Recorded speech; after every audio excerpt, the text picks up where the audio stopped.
A gente ainda tinha aquela aura clássica de ir para o cinema com a família, com os primos, e assistir aqueles clássicos que hoje fazem parte da nossa memória, né? Então, todos aqueles filmes acabaram influenciando a minha intenção, a minha ideia de trabalhar com audiovisual, né?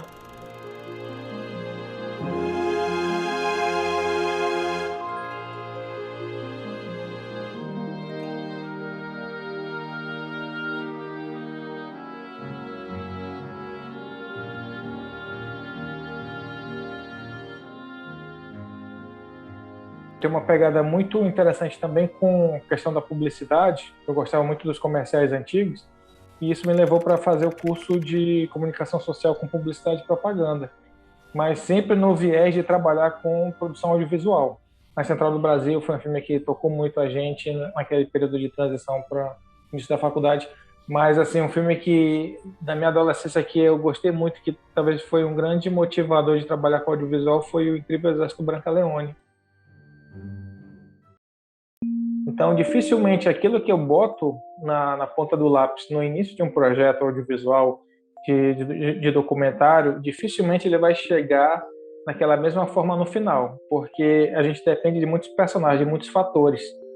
Por exemplo, se eu vou fazer uma história em que eu tenho a jornada do herói ali no documento, na ficção, por exemplo, no documentário já é diferente. Eu posso ter uma narrativa que eu utilize os elementos dessa jornada do herói no documentário, mas eu posso ter um personagem que pode morrer, por exemplo, no meio do processo, e, entre outros casos. Então, e pode ser que ele não tenha um carisma, pode ser que não dê liga no final, mas assim, a gente depende de muitos fatores. Eu acho que o grande chão do documentário está em duas etapas, que é a pesquisa e a montagem desse processo. Essa pesquisa é um trabalho de busca de acervo, conversa com os personagens, traçar esboço do que eu vou querer, da espinha dorsal desse documentário. Assim, é um grande quebra-cabeça, literalmente. Ficção, a gente faz o processo clássico do roteiro, a gente tira a ideia da cabeça, né, e a gente vai aperfeiçoando a partir da sinopse e discutindo, em alguns casos, com grupos de estudo, né. A ideia é, geralmente, a gente parte do conceito do início do projeto, né, da ideia em si, até o desfecho, que, por mim, eu gosto que seja um desfecho que seja impactante, né, com relação a um projeto audiovisual de ficção. Agora, como é que eu faço num projeto de documentário? Para eu começar a contar uma história de alguém, o que me chama a atenção? Essa pessoa ela tem que ter carisma e ela tem que ter uma história que você, ouvindo ou conhecendo, você acha que aquilo ali é uma ficção. Tipo assim, cara, isso daqui dava um filme. A situação do Cote. Cote, quando você ouve a história dele, o cara é um serralheiro, humilde, que não tem estudo, mas que é carismático e que, do nada, ele assistindo o filme do Rambo, botou na cabeça dele, vou fazer o filme do Rambo porque as pessoas acham que eu sou parecido com ele e eu gosto desse cara. Depara com uma história dessa, assim, é um brilho nos olhos, né? Então, como é que eu faço? Eu procuro conhecer esse personagem, eu converso com ele, faço um trabalho de pesquisa, fazendo busca de material na internet. Em cima disso, eu vou fazendo uma espinha dorsal do documentário. Geralmente, eu já tenho uma ideia de como que eu vou começar e como que eu quero terminar esse documentário. O início da jornada e o fim. E o que eu costumo deixar as surpresas aí?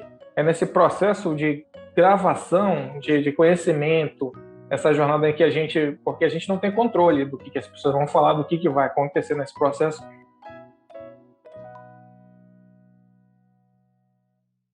Meu nome é Aldenir, Trindade Forte, eu tenho 42 anos, sou aqui do Amazonas, nasci aqui em Manaus mesmo.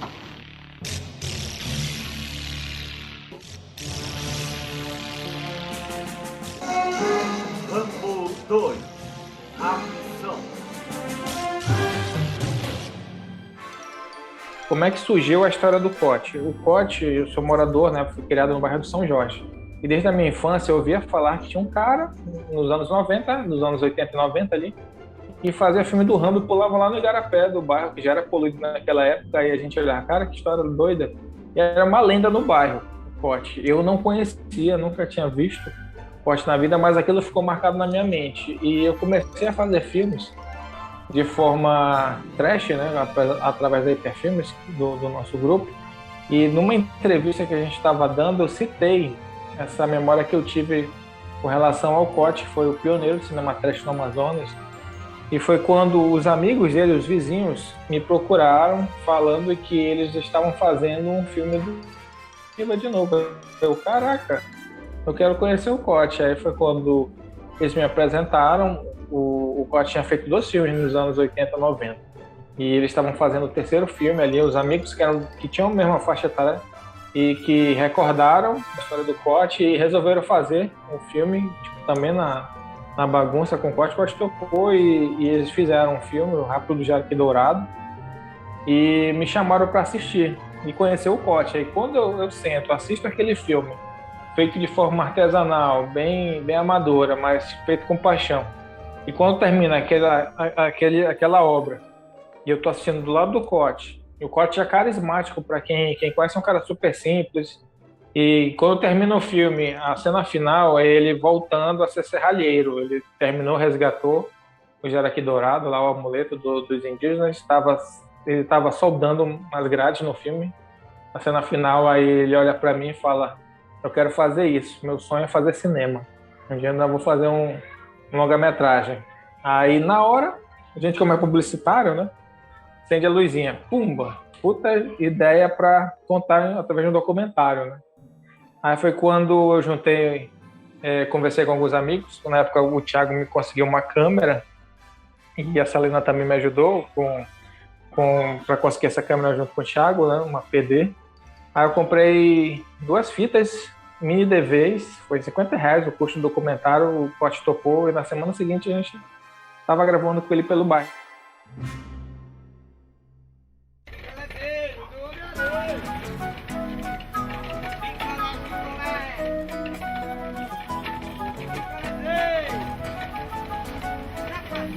Um rapaz, um senhor que é a tua cara, se você conhecer ele vai render um documentário no estilo do Koch.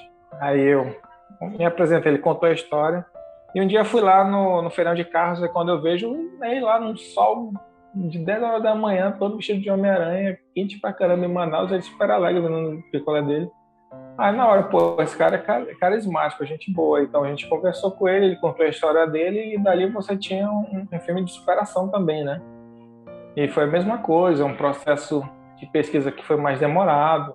A gente levou várias semanas, porque tinha o fim de semana livre, então eu sempre ia conhecendo o Ney, conhecendo os amigos dele, porque ele morava só.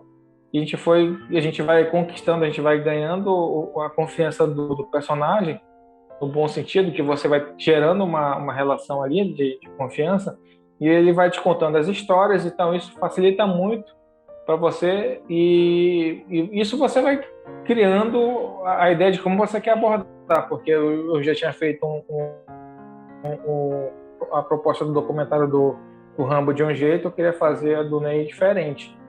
A história do Ney era de superação, de recomeço, né? E participando ali um pouquinho da jornada do herói, aproveitando o fato dele ser um Homem-Aranha e salvar as pessoas do calor e da chatice ali no dia a dia delas, né?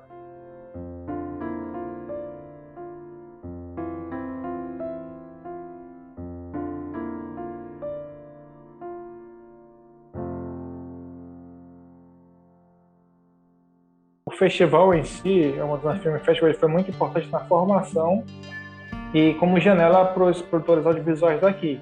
Importante também nessa jornada do Koch, porque o sonho dele era fazer cinema. A gente abriu as portas dele para ele contar essa história, a gente participou do festival, e no primeiro dia as pessoas olhavam: o que é aquele figura ali, vestido de Rambo, da Amazonas, que interpretavam lá o Chaplin, Marilyn Monroe, e por aí vai no tapete vermelho. Então as pessoas achavam que o Koch era mais um personagem do Amazonas Film Festival. Ao longo daquela semana do festival, o Koch participou dos eventos, foi para as mostras, deu entrevistas para veículos nacionais e internacionais, foi muito legal. O reconhecimento de vários veículos. Do Times de Londres entrevistou a gente, o cara ficou fascinado, o repórter na época, assim: cara, é incrível a história desse personagem. O cara serralheiro, tá aqui no Festival de Cinema contando a história dele. E 2 anos depois do festival, o Alder Gomes, o diretor cearense, me liga falando que ele tinha um papel pro Cote num longa-metragem dele, porque a gente conhece, no ano seguinte o Cote viajou pro Rio comigo, pro festival que teve em Niterói, de cinema também, e o Cote viajou para lá. Então o documentário deu essa oportunidade pro Cote viajar pelo Brasil todo, participando de festivais, emissoras de TV chamavam ele para dar entrevista. E um dia, nesse mesmo festival que a gente ficou em Niterói, o Alder Gomes me contou essa história nos bastidores. Ele falou: olha, tô com um longa-metragem que tá no edital, se passar, eu vou dar um papel pro Cote, porque o sonho dele é fazer cinema, né? Então eu vou conseguir. No ano seguinte ele me liga: olha, Cine Hollywood, o filme vai sair, eu tenho um papel pro Cote aqui. Avisa ele para preparar a documentação que ele vai viajar para Fortaleza. Aí ele foi para Fortaleza, foi tratado como um ator de cinema, conheceu todo mundo, recebeu o cachê dele, ficou durante uns dias lá em Fortaleza, participou do filme e tá aí, foi acreditado no Cine Hollywood. Ele era amigo do Francis Gleeson no filme, ele tá nas fichas técnicas, ele é o último personagem que aparece no filme de Rambo.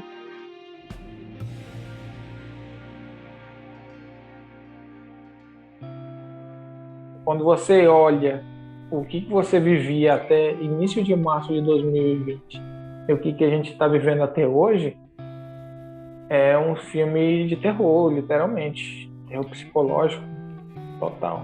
O que acontece aqui em Manaus é multiplicado por 10 no pior cenário do mundo todo. Manaus é a capital da pandemia mundial. A gente vive um pesadelo, né? Então eu consigo tirar o chapéu para quem está conseguindo manter uma vida normal hoje.